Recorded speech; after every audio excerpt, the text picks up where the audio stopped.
राम समर्थ. भाग क्रमांक 112. श्रीराम. भगवंतानी तर कृपा केली. महानाग जो आहे तो रमणीक द्वीपाकडे निघून गेला, जो समुद्राचा एक भाग होता. तो तिथे राहायला गेला आपल्या कुटुंबासह. आणि त्यावेळेस हेही सांगितलं होतं भगवंताने की म्हणजे मुनिवरांना जो प्रश्न विचारला होता परीक्षित राजाने की पण तो का असं गरुडाला घाबरत होता, तेही त्यांनी सांगितलं होतं की गरुड पक्षी जो आहे, या गरुड पक्ष्यांचं आणि सर्व नाग योनीशी वैर होतं. आणि त्या वैरामध्ये त्यांनी एक सर्प दररोज भेट द्यायचं ठरवलं होतं.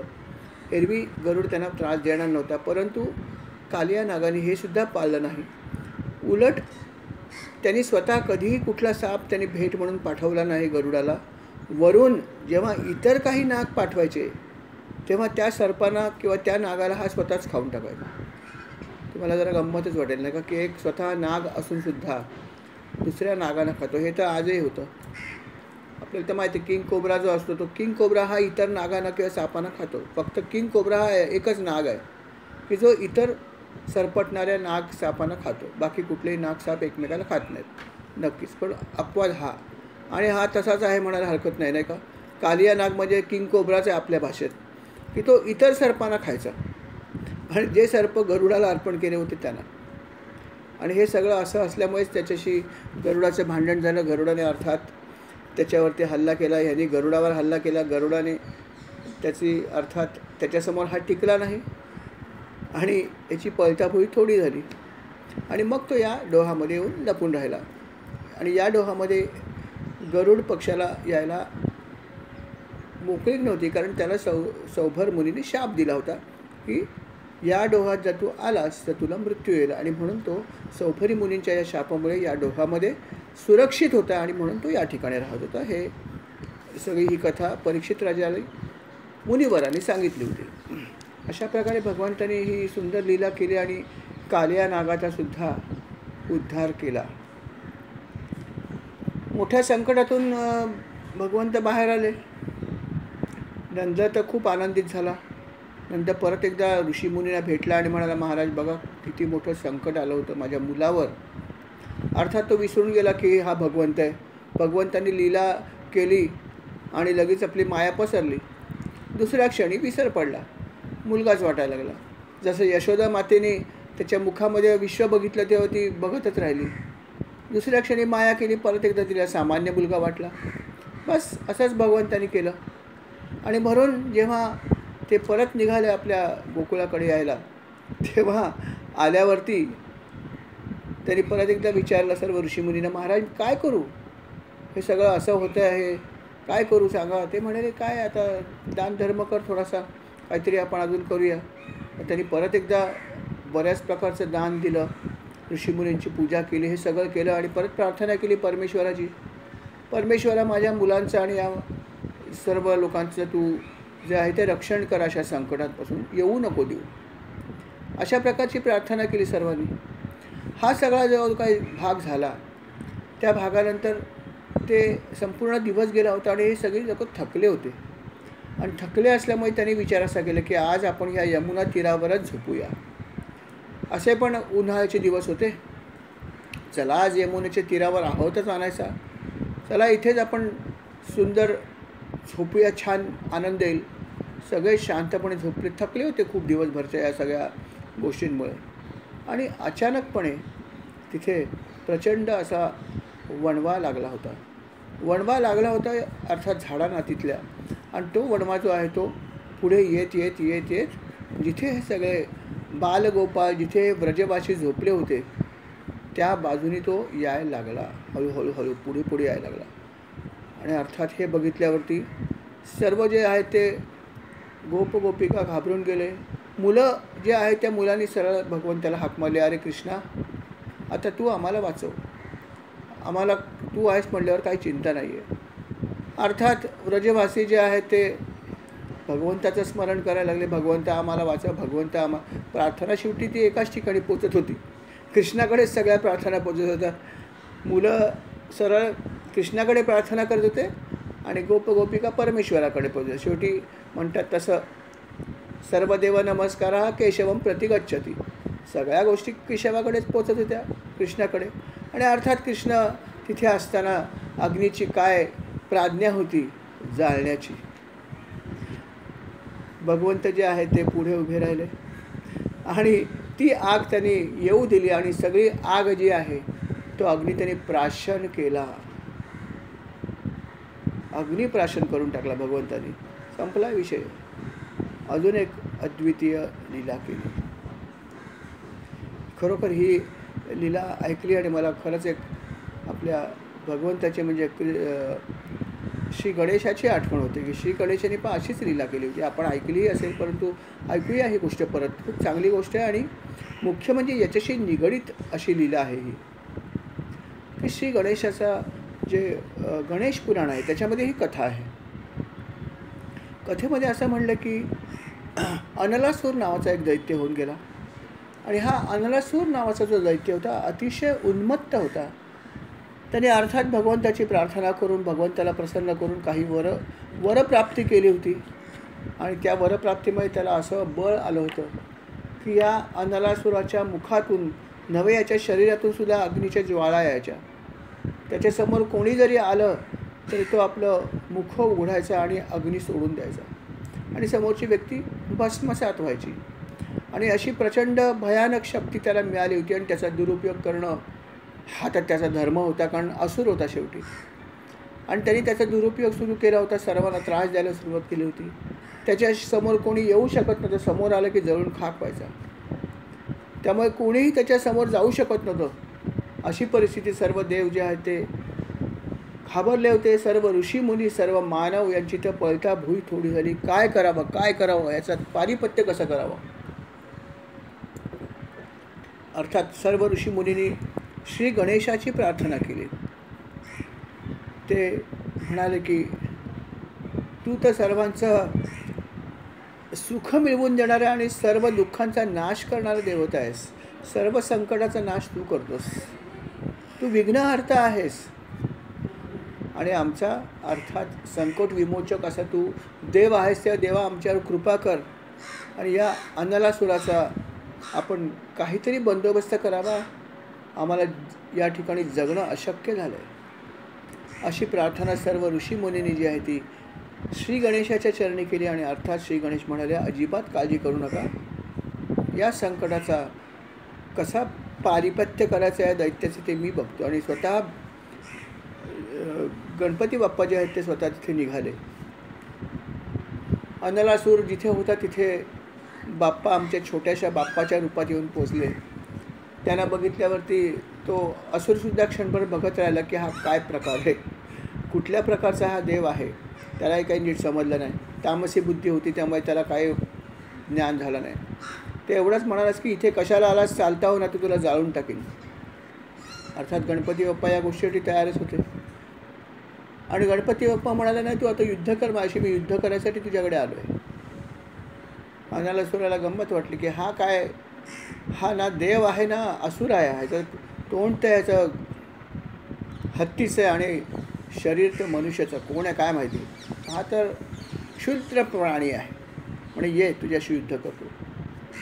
अनलासुराने फक्त आपला जबडा उघडला आणि अग्नीच्या ज्वाळा सोडल्या. त्याच्या शरीरातून सुद्धा अग्नी सतत बाहेर येत होता आणि अर्थात त्याने अग्नीचा लोळचा लोळ जो आहे तो बाप्पावरती सोडला. बाप्पाने सर्व लोळ आपल्या अंगावर घेतलं परंतु बाप्पाला काहीच झालं नाही. बाप्पावर त्या अग्नीचा कुठलाही परिणाम होत नव्हता. अनलासूर बघत होता की काय चाललं आहे. इतकी मी अग्नीचे सगळे लोळच्या लोळ टाकतो आणि बाप्पाला काही होत नाही. तो बघत होता. थोड्या वेळाने बाप्पाने फक्त आ वासला. आ वाचल्यावरती तो अग्नीचा लोळ बाप्पाच्या मुखामध्ये जायला लागला. अर्थात गणपती बाप्पा आपले छानपैकी आनंदात उभे होते. सर्व अग्नी प्राशन करत होते. अनलासूर बघत होता. अनलासूर म्हणाला आता काय करू मी. माझ्याकडे असलेला अमोघ शस्त्र म्हणजे हा अग्नी आहे आणि हा अग्नी प्राशन करतो. हा आहे कोण. परंतु त्याने अग्नी सोडायचं बंद केलं नाही. तो अग्नी अशाच प्रकारे पाठवत राहिला. अर्थात त्याच्या पुढे जाऊन गणपती बाप्पांनी हे केलं की गणपती बाप्पा पुढे आले आणि गणपती बाप्पांनी बघता बघता जोरात श्वास घेतला. आणि जेव्हा गणपती बाप्पांनी जोरात श्वास घेतला त्याच्या श्वासाबरोबर अनलासूर जो आहे त्यांच्या मुखात गेला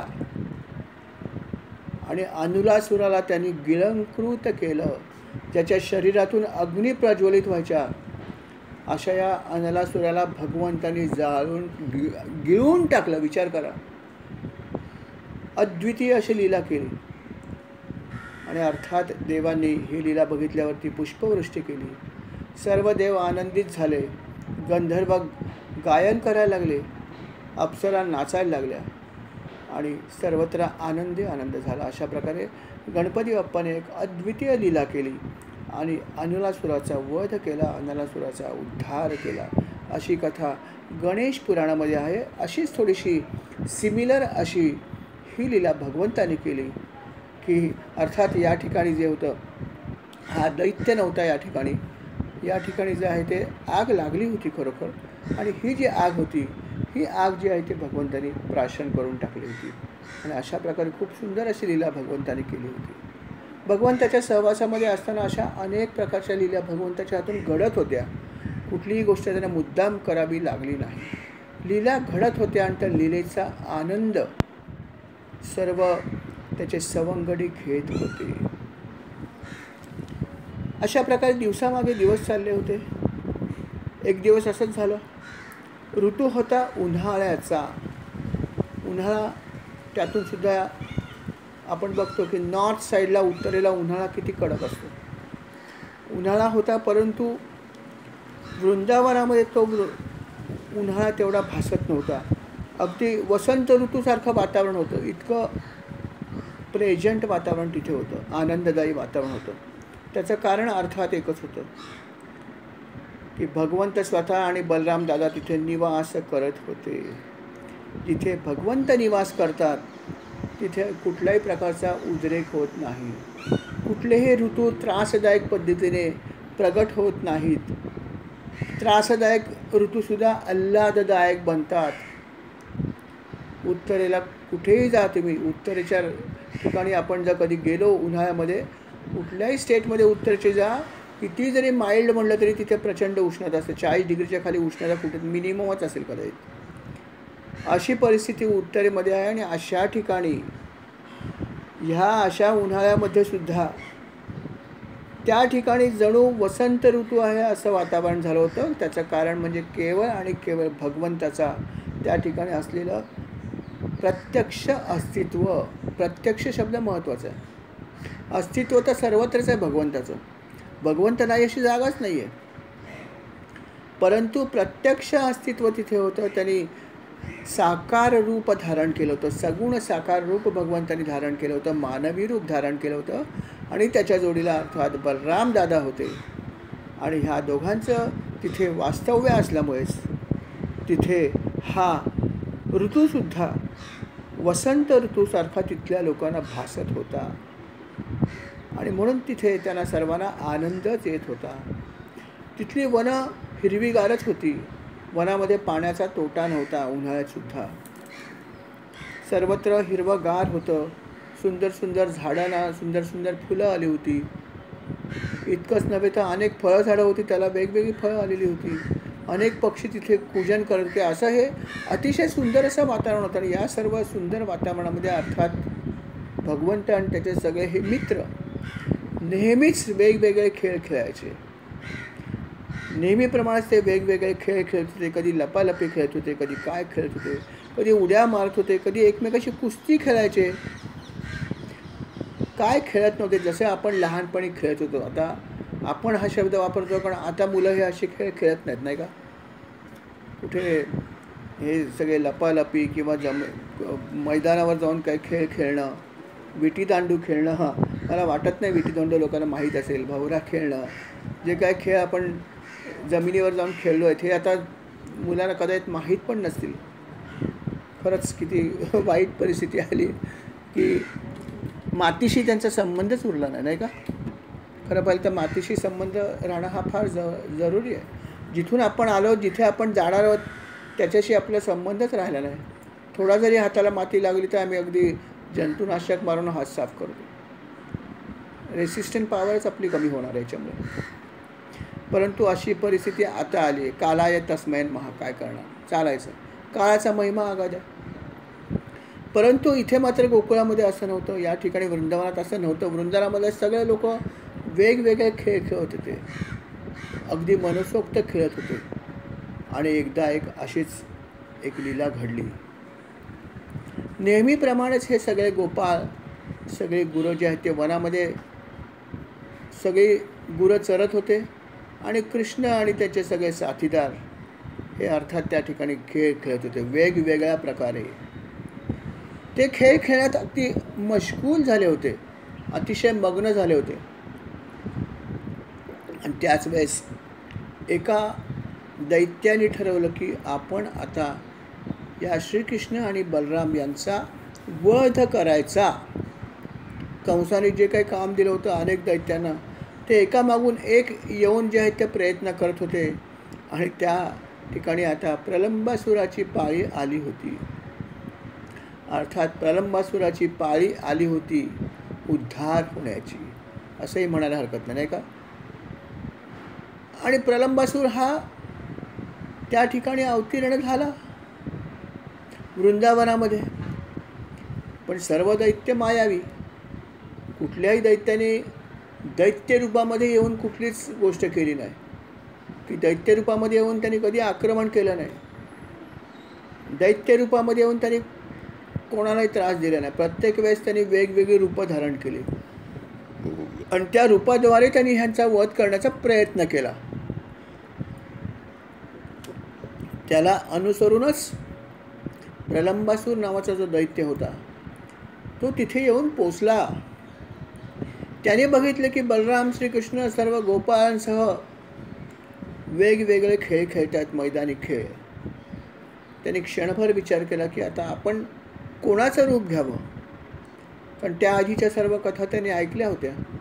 आपले जे दैत्य साथीदार गेले होते त्या कथा ऐकल्या होत्या. कोणी गर्दभ रूप धारण केलं, कोणी कशाचं रूप धारण केलं, कशाचं रूप धारण केलं, पण सर्वांचा निपातच केला होता भगवंतानी.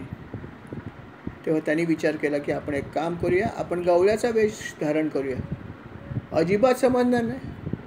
आणि मग आपण त्याच्यामध्ये जाऊन बसूया आणि मग आपल्याला संधी मिळेल त्यांचा बंदोबस्त करायचा, त्यांचा वध करण्याची संधी मिळेल, असा विचार त्यांनी केला. आणि आपल्या मायावी शक्तीचा वापर करून त्यांनी एका गवळ्याच्या मुलाचं रूप धारण केलं आणि या गोपाळांमध्ये येऊन तो बसला.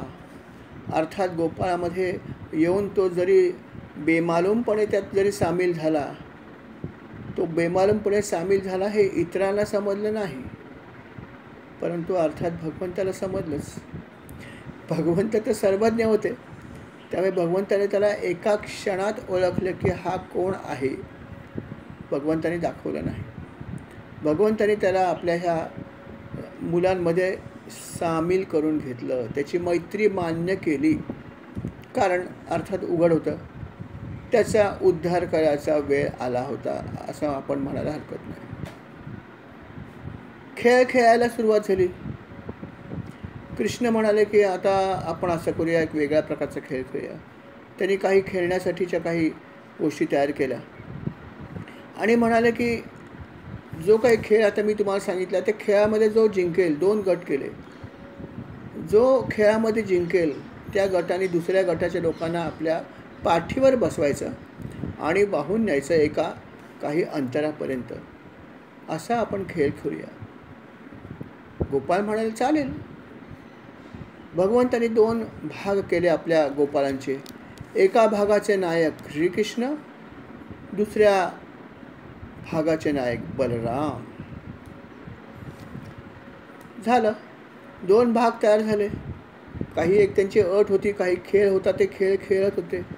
आणि त्या खेळामध्ये जो कोणी हरेल तो गट जो आहे तो दुसऱ्या गटाला आपल्या पाठीवर घ्यायच्या. सर्वांनी एकमेकाला कोणी कोणाच्या घ्यायचं ते ठरवायचे आणि एक ठराविक अंतरापर्यंत न्यायचं. असाही खेळ मी तर खेळलो बाबा लहानपणी. मला माहीत नाही आता कोणी काय खेळलं ते, परंतु मलाही आठवलं की असाही खेळ आम्ही पूर्वी खेळलो असू. काय खेळलो नाही आहे बाबा, खरंच कमाल. आणि मग अशा प्रकारचे हे 2 गट करून त्यांनी खेळायला सुरुवात केली. खेळ खेळत असताना हा जो दैत्य होता प्रलंबासूर, याने सुद्धा लहान मुलाचं रूप घेतलं होतं, सवंगडीचं रूप घेतलेलं होतं. त्याच्यामध्ये त्यांनी असं केलं की त्यांनी विचार असा केला की श्रीकृष्णाला तर आपण मारणं कठीणच आहे जरा. तेव्हा आपण असं करूया की आपण श्रीकृष्णाच्या ह्या ग्रुपमध्ये आपण जाऊया. 2 भाग केलेले आहेत. एक भाग श्रीकृष्णाचा आहे, त्याचा नायक कृष्ण आहे, आणि दुसऱ्याचा बलराम आहे. आपण कृष्णाच्या गोटामध्ये सामील होऊया. बघूया काय करता येते का, संधी काय मिळते का. नाहीतरी बलरामसुद्धा आहेतच. बलराम पुढच्या गटामध्ये आहेत. तो बेमालूमपणे त्याच्या हिशोबात कृष्णाच्या गटामध्ये सामील झाला. खेळ चालूच होता. खेळता खेळता खेळता खेळता त्या खेळामध्ये बलरामाचा जो गट आहे त्या गटातल्या मुलांनी बाजी मारली. ते जिंकले त्या खेळामध्ये. खेळात जिंकल्यावरती ठरल्याप्रमाणे श्रीकृष्णाचा जो गट होता त्या गटातील सर्व मुलांनी त्या लोकांना मुलांना आपल्या पाठीवर घ्यायचं ठरवलं. ठरलं त्याप्रमाणे सुरुवात झाली. आणि कृष्ण जो आहे तो म्हणाला, आता तुम्ही सर्व एकमेकाच्या पाठीवर बसा. कृष्णाने स्वतःला श्रीदाम्या नावाचा जो त्याचा सवंगडी होता, जो बलरामाच्या गटामध्ये होता, त्याला आपल्या पाठीवर बसवलं. भद्रसेन जो होता त्याने वृषभाला घेतलं. आणि मुख्य महत्त्वाचा भाग म्हणजे जो आहे, जेव्हा सगळे लोक एकमेकाला घेत होते त्यावेळेस हा प्रलंबासूर जो होता तो कृष्णाच्या गटात होता. आणि प्रलंबासुराने ठरवलं की बलराम दादांना आपण आपल्या पाठीवर घ्यायचं. त्यांनी विचार असा केला की कृष्णाचा बंदोबस्त आपण नंतर करूया. पहिल्यांदा बलरामाला आपण इंगा दाखवूया आपल्या शक्तीचा, आपल्या ह्या मायेचा, आणि मग कृष्णाला सरळ करायला वेळ लागणार नाही असा विचार केला. आणि त्याने बलराम दादांना जे आहे ते आपल्या पाठीवर बसवलं. झाले. सर्वच लोक जे आहेत ते एकमेकाच्या पाठीवर बाकी लोक बसले आणि एक ठराविक अंतरापर्यंत त्यांनी घेऊन जायला सुरुवात केली. प्रलंबासुराने बलराम दादांना आपल्या पाठीवर घेतलं आणि तो अतिशय वेगाने पळत सुटला. अतिशय वेगाने. सगळे लोक बघत राहिले की काय चाललंय, इतका वेगाने कसा हा पळतो. आणि बलराम दादा, तसे तर बलराम दादा शक्तिशाली होते, इतर बालकांपेक्षा थोडेसे वजनदार पण होते, आणि तरी हा सवंगडी आपला जो आहे इतक्या वेगात कसा काय घेऊन जातो. त्यांना आश्चर्य वाटलं थोडंसं.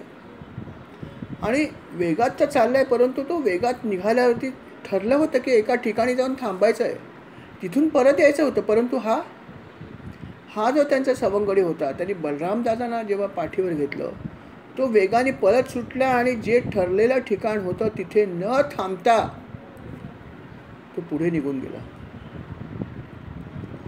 बराच पुढे गेला. बाकी लोक बघतात, अरे अरे कुठे गेला कुठे गेला कुठे गेला. बघता बघता प्रलंबासूर त्याला खूप लांब गेला घेऊन, आणि बऱ्यापैकी त्याने अंतरावर नेलं. आणि मग बऱ्यापैकी लांब नेल्यावरती मग तो थांबला. आणि मग मात्र त्यांनी आपलं दैत्य रूप धारण केलं. मूळ रूपामध्ये तो आला. तोपर्यंत तो आपल्या नेहमीच्या साध्या या लहान मुलांच्या रूपामध्येच होता. आणि लांब आल्या मात्र त्यांनी ठरवलं की आता आपण मूळ रूप धारण करूया आणि बलराम दादांना इंगा दाखवूया असा विचार त्यांनी केला. त्याचं मूळ रूप म्हणजे काय, भयानक असा तो दैत्य होता. भयानक, पूर्ण काळ्या रंगाचा, संपूर्ण काळ्या रंगाचा असा प्रचंड दैत्य होता. रंग काळा होता पण त्याने सोन्याचे दागिने घातले होते. ते त्याच्या अंगावर चमकत होते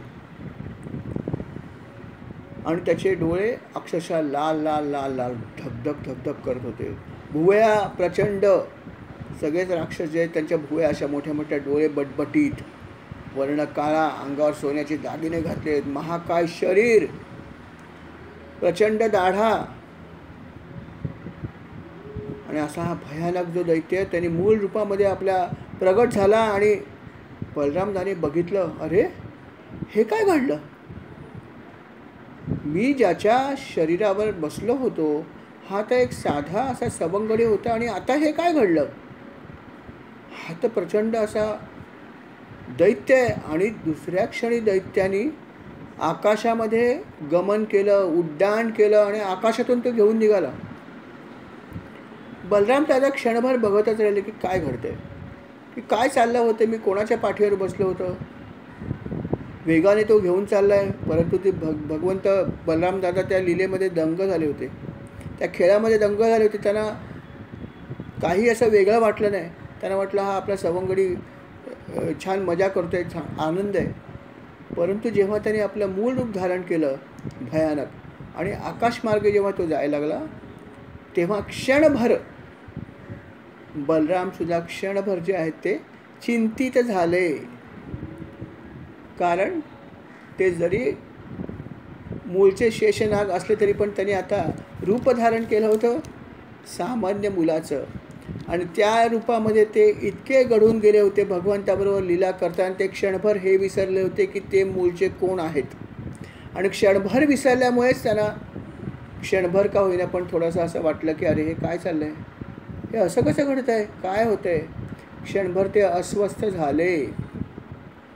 बघा, भगवंताचं एक रूप होतं बलराममध्ये, तरी पण ते पण क्षणभर अस्वस्थ झाले. कारण आपलं मूळ रूप ते विसरून गेले होते. ही सुद्धा भगवंताची मायाच नाही का, की श्रीकृष्ण भगवंत जे आहेत ते सगळं विसरून माया करत होते, विसरून खेळ खेळत होते. मुलं त्यांच्याबरोबर खेळत होते आणि त्यांच्याबरोबर असलेले त्यांचे सहकारी, ज्याला आपण काउंटर पार्ट म्हणतो, ते बलराम दादा जे शेषनागाचे अवतार होते, ते पण क्षणभर हे विसरून गेले की मी मानव नाही, मी कोण आहे हे विसरले. इतके ते या रूपामध्ये पूर्णपणे सहभागी झाले होते, या खेळामध्ये पूर्णपणे सहभागी झाले. क्षणभर ते घाबरले असं म्हणायला हरकत नाही, परंतु दुसऱ्या क्षणी, फक्त क्षणभर असं वाटलं की हे काय होतं. पण दुसऱ्या क्षणी त्यांना जाणीव झाली आपल्या स्वस्वरूपाची. आणि अर्थात जाणीव झाल्यावर मग ते त्या दैत्याकडे वेगळ्या नजरेने बघू लागले. दैत्याला तर हे काही समजलं नाही. दैत्य तर फक्त आपल्या घमेंडीमध्ये होता की आता बघा या बलरामाला मी आता धडा शिकवतो. आता माझं मूळ रूप बघितल्यावर तो घाबरून गेला असेल, आता मी त्याला आकाशमार्गे लांब घेऊन जाईन आणि वरून फेकून देईन. आणि मग बघा कसं होतं ते. बलराम दादाला इजा झाली की कृष्ण हा घाबरून जाईल. त्यांनी असं मनामध्ये काय काय काय काय काय काय विचार केले होते. आणि आता मात्र बलराम दादा जे आहेत ते अर्थात सावध झाले होते. ते बघत होते की हा माझा शत्रू काय करतोय. त्याच्या दिव्य दृष्टीने त्यांना हेही लक्षात आलं होतं की हा प्रलंबासुद्धा आहे आणि हा आपल्याला मारण्यासाठी आणि आपल्याबरोबर कृष्णालाही मारण्यासाठी आलेला आहे. आणि ह्या दैत्याला काही कल्पना नाही की त्यांच्यामध्ये काय बदल होतो आहे किंवा बलराम दादा काय विचार करतात, हे दैत्याला अजिबात समजलं नाही. दैत्य घमेंडीमध्ये होता आणि दैत्य आकाशमार्गाने चालला असतानाच त्याचा हेतू भगवंताला माहीत असल्यामुळे बलराम दादांना अतिशय क्रोध आला आणि त्यांनी फक्त आपला ठोसा जो आहे तो उगारला आणि एकच ठोसा त्यांनी या मायावी राक्षसीच्या मस्तकावर दिला. एकच ठोसा मारला फक्त. तो एक ठोसा दिल्याबरोबर हा महाकाय दैत्य रक्त ओकायला लागला. आणि रक्त ओकायला लागल्यावरती अर्थात त्याचे डोळे फिरले. त्याला समजेना की असं कसं झालं, कुठून मला हा फटका कोणी मारला, हा छोटा मुलगा मला कसा मारू शकतो, त्याला काही समजेना. परंतु रक्तस्राव प्रचंड झाला आणि बघता बघता त्याची शुद्ध हरपायला लागली. बलराम दादानी अजून एक ठोसा दिला आणि दुसऱ्या क्षणी हा गतप्राण झाला. एका ठोशानेच तो मुळामध्ये बेशुद्ध होण्याच्या मार्गावर होता, पण त्याला हे समजत नव्हते की असं कसं होऊ शकतं. तो विचार करत होता की असं कसं घडतंय. तोपर्यंत दुसरा ठोसा मारला. वर्णन करताना असं म्हणलं की जसं इंद्राने आपला वज्राचा प्रहार केला आणि जेव्हा जेव्हा जिथे वज्र वापरलं तेव्हा ज्याच्यावरती वापरलं त्याचं जे होतं तसंच त्या ठिकाणी बलराम दादाची मूठ म्हणजे वज्रासारखी होती. त्याच्या त्या मुष्टी प्रहाराने अर्थात या दुसऱ्या प्रहाराने हा दैत्य जो आहे तर तत्काळ गतप्राण झाला. आणि महाकाय पर्वत जसा पडताना आवाज करतो तसा प्रचंड आवाज झाला आणि तो जमिनीवर येऊन पडला. जमिनीवर पडत असताना मूळ रूप त्याने आधीच धारण केलं होतं असंही वध झाल्यावरती जेवढे मायावी दैत्यांनी जी जी रूपं धारण केली त्यांना सर्व आपल्या मायावी रूप सोडावं लागायचं आणि मूळ रूपामध्येच पडायचं. या ठिकाणी तर त्याने आधीच आपलं मायावी रूप सोडून दिलं होतं. त्यामुळे मूळ रूपामध्ये तो वरून खाली पडला आणि गतप्राण झाला जमिनीवर पडून. प्रचंड आवाज निर्माण झाला. सर्व गोपाळ बघतायत की बलराम दादांनी ह्या दैत्याचा वध केलेला आहे. प्रलंबासूर नावाच्या गोपाळ बघत होते काय हे आमच्या दादांची शक्ती. सर्व गोपाळ त्याच्या भोवती जमा झाले आणि बलराम दादांची स्तुती करायला लागले. म्हणाले, दादा तुमच्या शक्तीचा परत एकदा आम्ही अनुभव घेतला. खरंच किती तुम्ही प्रेमळ आहात. आमच्यावरती आलेली सगळी संकटं तुम्हीसुद्धा किती कशा प्रकारे तुम्ही त्याचं पारिपत्य करताय हे आम्ही बघून खरंच आनंदित झालो आहोत. अर्थात ही लीला जेव्हा बलराम दादांनी केली तेव्हासुद्धा देवांनी आकाशातून पुष्पवृष्टी केली. सर्व गंधर्व नाचत होते, वेगवेगळी वाद्य वाजत होती, पुष्पवृष्टा होत होता आणि सर्वत्र सगळी लोक जे आहेत ते या प्रलंबासुराच्या वधामुळे आनंदित झाली होती. लीला जेवढ्या घडल्यात त्यातल्या बहुसंख्य लीलामध्ये श्रीकृष्णाने लीला केलेल्या आहेत. बहुसंख्य दैत्यांचा वध किंवा त्यांचा उद्धार जो आहे तो भगवान श्रीकृष्णाने केला आहे. परंतु काही ठिकाणी मात्र बलराम दादाने सुद्धा असं केलेलं आहे. जसं प्रलंबासूर जो आहे त्याचा वध जो आहे तो या बलराम दादाने केलेला आहे. त्याचप्रमाणे अजून एका दैत्याचा सुद्धा वध केला, धेनुकासुराचा. धेनुकासुराची सुद्धा कथा आपण ऐकली की ज्याने गाढवाचं रूप धारण केलं होतं आणि या गाढवाचं रूप धारण केलेल्या दैत्याचा सुद्धा वध जो आहे हा बलराम दादाने केला. त्यालाही अशाच प्रकारे त्याचे पाय पकडून उंच फेकून दिलं तालवृक्षावर आणि सगळे तालवृक्ष खाली पडले. ही कथासुद्धा आपण ऐकली. अशा प्रकारे ही लीला जी आहे ती बलराम दादाने केली आणि प्रशंसा सगळे देव करत होते की आज आमच्या डोळ्याचं पारणं फेटलं की काय हे दोन जे आहेत दोघंजणं कसे एकामागे एक लीला करतायत आणि आम्हाला बघायला मिळते. आम्ही तृप्त झाले. अर्थात जवळ सर्वात असणारे जे होते ते यांचे सगळे मित्रमंडळी होते की ह्या सगळ्या लीला ज्या आहेत त्या या गोपाळांनी प्रत्यक्ष बघितल्या जवळून. त्यांना तर इतका आनंद झाला की त्यांना फार अभिमान वाटला की आमचे दोन्ही मित्र हे किती पराक्रमी आहेत आणि म्हणूनच आम्ही त्यांच्यावरती बिनधास्तपणे त्यांच्यावर आम्ही भार टाकू शकतो किंवा त्यांची प्रार्थना करू शकतो. म्हणून जिथे कुठे जायचे तिथे हे दोघांना घेऊन जायचे. कुठेही जायचं असेल तर त्यांना सांगायचे की आपण या संकट असलेल्या ठिकाणी पण सांगायचे की आम्हाला असं असं पाहिजे, तू चल. धेनुकासूर तिथे होता हे त्यांना माहीत होतं आणि ते माहीत असताना पण त्यांनी सांगितलं तुम्ही जर आलात तर आम्ही त्या वनात येऊ इच्छितो कारण आम्हाला फळं खायचे. हा विश्वास जो होता या बालकांना होता कारण ते जाणत होते की आपले हे मित्र भगवंत आहेत की नाही माहीत नाही परंतु अलौकिक आहेत याची त्यांना खात्री होती. आणि म्हणून त्यांना ते विचारायचे की तुम्ही येणार का. नाही अर्थात भगवंत यायचे. काही ठिकाणी जिथे भगवंत नव्हते तिथेसुद्धा जेव्हा त्यांनी प्रार्थना केली भगवंतांनी येऊन त्यांना अर्थात जे आहे ते त्यांचं रक्षणच केलेलं आहे. आणि अशा प्रकारे भगवंतांनी ही खूप एक सुंदर लीला केली.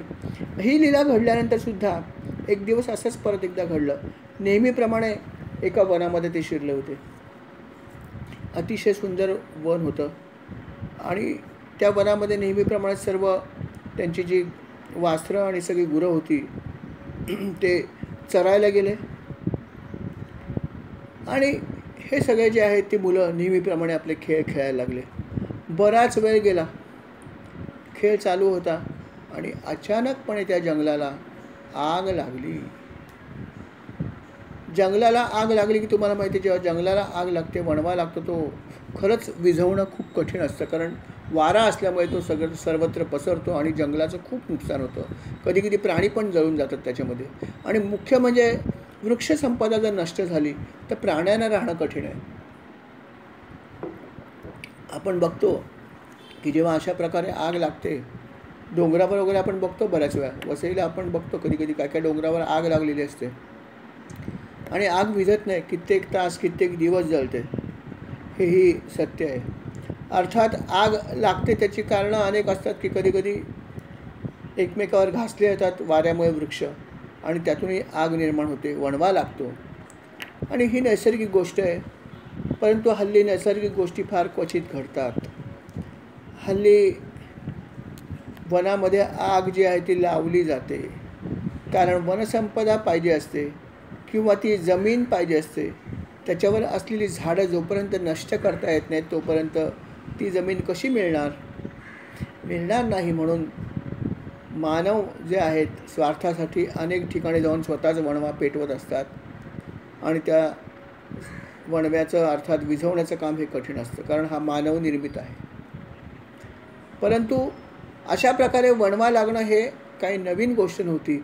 आणि त्या ठिकाणी जेव्हा हे सर्व चरायला गेली होती सगळी गुरं आणि वासरं आणि हे सगळे खेळत होते, तेव्हा अचानकपणे तिथल्या वनाला परत एकदा आग लागली. अधूनमधून असं होत व्हायचं. आणि वनाला आग लागल्यावरती अर्थात पहिल्यांदा जेव्हा आग लागली होती तेव्हा ते यमुनेच्या तीरावर होते. तेव्हा तितकीशी भीती नव्हती, कारण एक बाजूला पाणी होतं आणि बागी बाजूनी आग येत होती. तरी पण भगवंताने त्यांना तेव्हासुद्धा अर्थात वाचवलं होतं. पण यावेळेस संकट अजून जास्त मोठं होतं, कारण यावेळेस ते वनाच्या मध्ये होते आणि वणवा हा चारी बाजूनी लागला होता. आणि त्याच्या मध्यभागी जे आहेत हे गोपाळ आणि ज्या वासरू आणि गायी ज्या चरायला गेल्या होत्या त्यांनासुद्धा जेव्हा ह्या आगीचा सुगावा लागला, सर्व धावत धावत धावत धावत जे आहे ते ह्या बालगोपाळांच्या दिशेने आला. कारण हीच एक जागा होती जिथे हा वणवा नव्हता, बाकी सर्वत्र वणवा पेटलेला होता.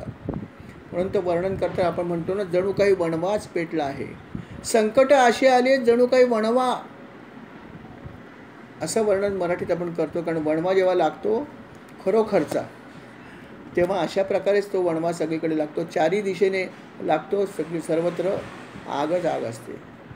आणि जेव्हा अशा प्रकारे वणवा पेटला तेव्हा सर्व बालगोपाळ आणि सर्व गुरु जे आहेत ते धावत धावत एका ठिकाणी जमा झाले, जिथे अर्थात भगवंत होते, बलराम दादा होते. सर्व तिथे जमा झाले. वणवा जवळ जवळ येतो, पेटत पेटत पेटत पेटत. आणि सर्व बालकांनी भगवंताची प्रार्थना केली. अर्थात त्यांच्यासाठी ते कृष्ण आणि बलरामच होते. त्यांनी या दोघांची प्रार्थना केली, अरे कृष्णा, अरे बलराम दादा, कशा प्रकारे आग लागली आपण बघितलं. आजपर्यंत अनेक संकटातून आपण आमचं रक्षण केलं आहे. आता सुद्धा हा प्रचंड अग्नी जो आहे, वणवा जो आहे, तो आम्हाला जाळण्यासाठी पुढे येतो आहे. इथे असलेलं सर्व पशुधन आहे ते पण जळून जाणार आहे. तेव्हा आमच्यावर कृपा करा, आमचं रक्षण करा. आम्ही आपल्या चरणी शरण आलेलो आहोत. आमचा नाश होणार आहे जर आपण काही नाही केलं. आपल्या डोळ्यासमोर आमचा सर्वनाश होईल. पण आम्हाला खात्री आहे की तू इथे असताना आमचं असं काहीही होणार नाही. फक्त तुझ्या शक्तीचा तू वापर कर आणि आमचा जे आहे ते रक्षण कर या आपदेपासून. अशा प्रकारे आर्तपणे ह्या सर्व बालगोपाळांनी प्रार्थना केली. आणि त्यांच्याबरोबर सर्व पशुसुद्धा होते, सर्व वासरं होती, सर्व गायी होत्या. ज्या मूक जरी असल्या तरी त्यांची मूक भाषा जी होती ती पण भगवंताला समजत होती.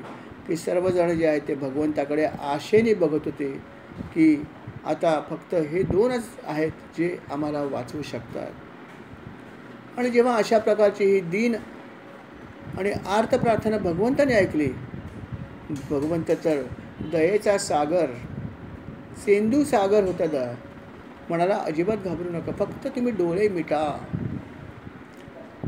सर्वांनी डोळे मिटले आणि भगवंतांनी परत एकदा आपली लीला केली. येणाऱ्या सगळा ज्वाळा, सगळी आग त्यांनी जी आहे ती पिऊन टाकली. सगळी आग त्यांनी पिऊन टाकली. आणि काही क्षणांनी नंतर जेव्हा बालगोपाळांना ते म्हणाले आता डोळे उघडून बघा, आणि गोपाळांनी जेव्हा डोळे उघडून बघितले तर आगीचा कुठेही लवलेश नव्हता. कुठेही एकही चिन्ह दिसत नव्हतं की आग लागली होती. अहो, आग विझवल्यावर सुद्धा धुरांचे लोट असतात. पण त्या ठिकाणी भगवंताने अशी लीला केली की केवळ वणवा मिटला नाही तर सगळं काही यथास्थित झालं. आपल्या योगमायेचा भगवंतानी, योगसिद्धीचा भगवंतानी वापर केला आणि सर्व काही यथास्थित केलं. बाळ गोपाळाला समजेना की आम्ही जे आत्ता बघितलं हे आमचं स्वप्न होतं का खरी गोष्ट होती.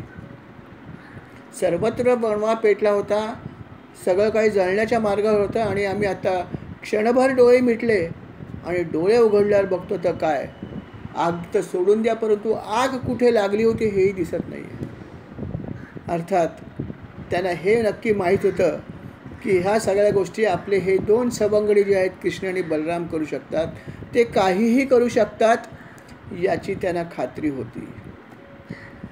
भागवतामध्ये असं म्हणलं आहे की ही लीला जेव्हा घडली, या लीलेनंतर हे सवंगडी कृष्णाला आणि बलरामाला देव समजू लागले. तोपर्यंत ते त्याला असामान्य असा मुलगा म्हणायचे की माझा हा सवंगडी जो आहे कृष्ण किंवा बलराम दादा हे असामान्य नक्की आहेत, शक्तिशाली नक्की आहेत, पराक्रमी नक्की आहेत, निर्भय नक्की आहेत. पण त्याला ते कधी देव समजले नव्हते. परंतु या लीलेनंतर या सर्व मुलांना खात्री पटली की नव्हे, हा भगवंतच आहे, कृष्ण म्हणजे भगवंत आहे. आपला मित्र जरी असला तरी हा मित्र असला तरी हा देव पण नक्कीच आहे. आणि या लीलेपासून भगवंताला म्हणजे श्रीकृष्णाला आणि बलरामाला दोघंही जण देव मानायला लागले. अर्थात कुठला देव वगैरे त्यांना काही समजत नव्हतं. वय वर्ष 6 मध्ये आम्हाला देव पण माहीत नसेल कधी, काय माहिती, आठवत पण नाही काय मानत होतो का नाही मानत काहीच आठवत नाही. खरोखर आहे ज्यांना 5 वर्षाच्या अलीकडचं आठवतं ते भाग्यवान. पण असं म्हणलं होतं की 5 वर्षापर्यंतच्या पुढच्या गोष्टी आठवू शकतात, अलीकडच्या आठवणं जरा कठीण असतं, स्मृती आपली राहत नाही. आणि ही सगळी जी होती मुलं ही 6व्या वर्षात पदार्पण करत होती, 5 वर्ष पूर्ण झालेली. त्यामुळे त्यांना देव वगैरे काय माहीत असणार आहे. पण तरी ते त्यांना देव म्हणजे कोणीतरी अलौकिक आहेत असं नक्कीच मानायला लागले या लीलेनंतर. अशा प्रकारे भगवंताने अजून एक लीला केली आणि या सर्व गायींचा, सर्व गोपांच्या परत एकदा रक्षण केलं. झाल्यानंतर ही लीला झाल्यानंतर जणू काही घडलंच नाही. अशा प्रकारे सगळे परत एकदा एकत्र आले आणि निघाले. संध्याकाळ झाल्यावरती नेहमीप्रमाणे भगवंत पुढे होते, बासरी वाजवायला सुरुवात केली. बासरी वाजवल्यावरती गोपाल त्याच्या मागे, सगळ्या गायी त्याच्या मागे. नेहमीचा कार्यक्रम हा होता की रोज काहीतरी घडायचंच आणि त्या सर्व गोष्टींची चर्चा करत किंवा या सर्व लीलेची स्तुती करत गोपाळ निघायचे. ज्या दिवशी एखादी लीला घडणार नाही, अगोदर घडलेल्या लीलांचं ते स्मरण करायचे. हे आपोआप व्हायचं, ठरवून केलेलं नाही, आपण ठरवून करतो. पण हे सगळे जे सवंगडी होते भगवंताचे ते अशा प्रकारे दररोज करायचे. ज्या दिवशी एखादी गोष्ट घडली असेल लीला, त्याचं वर्णन करायचे, ते एकमेकांवर सांगायचे आणि जेव्हा घडत नसेल तेव्हा झालेल्या गोष्टींची चर्चा करायची. म्हणजे एक प्रकारे भगवंताची स्तुतीच करायची, त्याच्या लीलेचं ते स्मरण करायचे. आणि असं करत करत ते नेहमीप्रमाणे जणू काही घडलंच नाही अशा प्रकारे ते व्रजाकडे निघाले. भगवंत पुढे आणि हातामध्ये त्यांच्या बासुरी वाजवत भगवंत यायचे आणि त्यांच्या बासुरीचा सूर लांबूनच ऐकू यायचा. अर्थात व्रजवासियांना भगवंताची बासरी तर ऐकू यायची. परंतु सर्वात पहिली बासरी कोणाला ऐकू येत असेल तर गोपिकांना अतिशय लांब असतानाच ती बासरी ऐकू यायची, कारण त्या त्याच्या खऱ्या प्रेमी होत्या.